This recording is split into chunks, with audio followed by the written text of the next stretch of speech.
Every January, the same ritual plays out. You sit down with good intentions and bad tools, a clean notebook, a fresh app, maybe a spreadsheet with color-coded categories that makes you feel organized just by existing. This year will be different. This year, you'll be disciplined. And for a while, you are. For the first few weeks, you track everything. You hesitate before spending. You feel responsible. Then real life shows up. A long day, a bad mood, a "you deserve this" moment. One small exception turns into 5. The system collapses quietly, not with a dramatic failure, but with silence.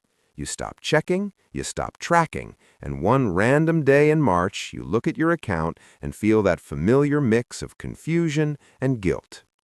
Here's the truth no budgeting app will tell you. This wasn't a motivation problem, it wasn't laziness, and it definitely wasn't a lack of intelligence. It was a design failure. You tried to manage a system that runs 24/7 using conscious effort that only works in short bursts. You tried to outthink habits that were built into your nervous system millions of years before money even existed. Your brain is not wired to make optimal financial decisions. It's wired to reduce friction and increase comfort in the moment.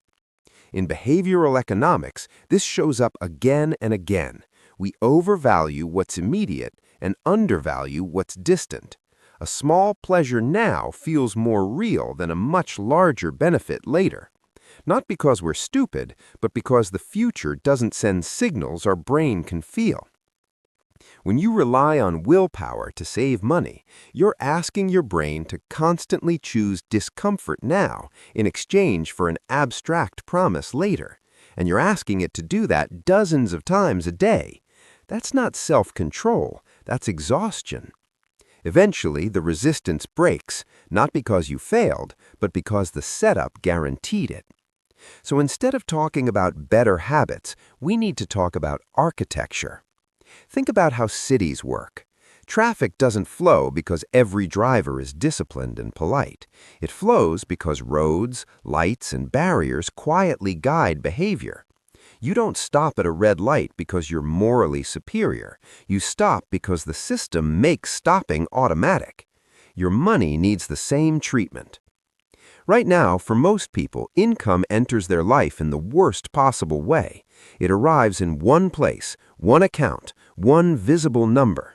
That number becomes permission, permission to spend, permission to feel safe, permission to delay thinking about the future, because for a brief moment, the balance looks reassuring. And then the leaks begin.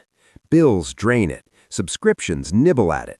Random spending erodes it slowly enough that you don't feel pain until it's too late. By the time anxiety shows up, the money is already gone, and your brain links saving with stress, not progress. That's not an accident, that's a structural flaw. The solution isn't to watch the bucket harder, it's to stop using a bucket.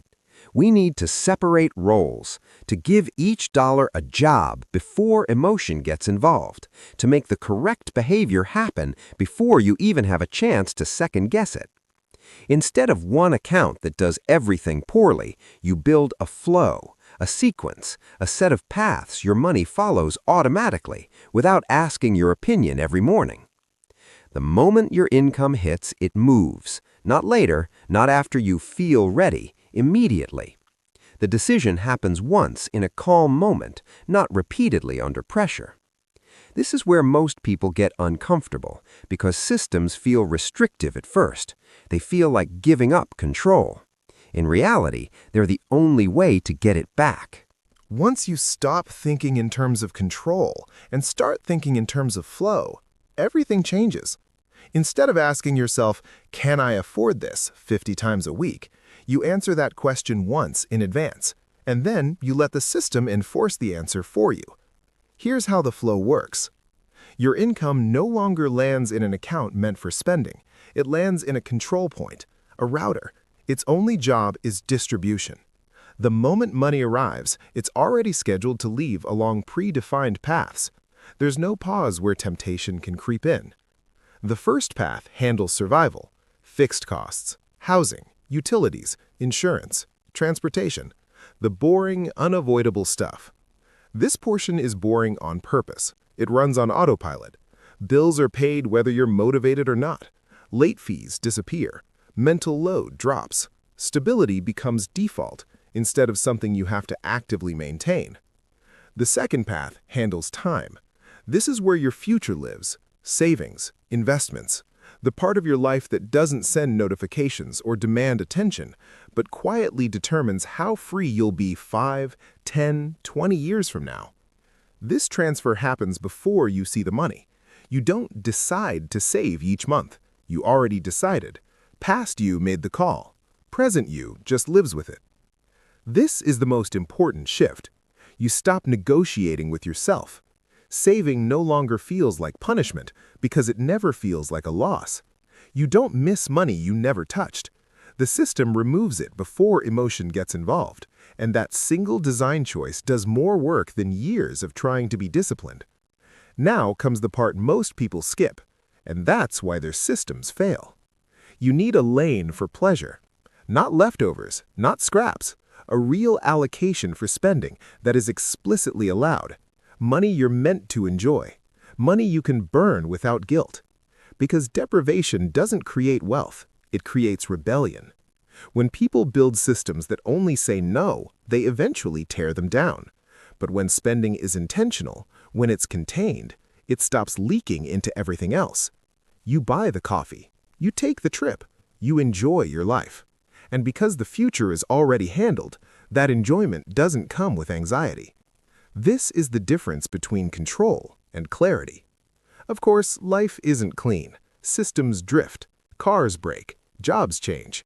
That's why any real design needs a buffer, a pressure release, an emergency reserve that fills first before money flows elsewhere. Not because you expect disaster, but because unpredictability is the default state of reality. Once that buffer exists, fear loses its grip. You're no longer one bad month away from collapse. And that psychological shift matters more than the number in the account. When fear goes down, better decisions follow naturally. To keep everything aligned, you don't obsess daily. You zoom out occasionally. Once every few months, you check the structure, adjust the flows, increase what goes to the future if you can, fix leaks if they appear. You're not managing money anymore. You're maintaining infrastructure. That's the real upgrade. The goal was never to become perfect with money. The goal was to make success boring and failure difficult. To build something that works even when you're tired, distracted, or human. This is why willpower fails and systems win. Willpower demands constant effort. Systems demand one good decision made once and then repeated automatically. Next year, when January comes around again, you won't need a reset. There will be no dramatic restart. Your life won't hinge on motivation. While you were busy living, the machine kept running. Rent paid, savings grown, investments compounded quietly in the background. That's how real progress feels.